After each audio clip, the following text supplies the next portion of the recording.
हाक माईन ऐकता लग बघीन संकटळ मंदिर दीप माळेवरती जसा त्यो कापूर जळ भक्ताची विनवणी हो त्याची ऐकून तळमळ त्याच भक्ताला कधी ना कधी हो मिळतं फळ डोंगरावरती येता मिळे सुखाचा हो झोला मिळे सुखाचा हो झोला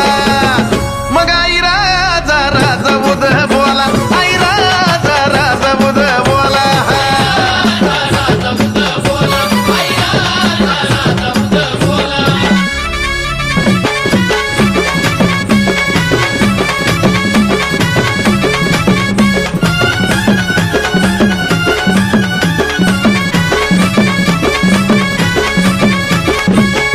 येडूबाई साहेबाला पाठच लागतं फुलं सावली माईची मूर्त दिसता आनंदाने मन डोल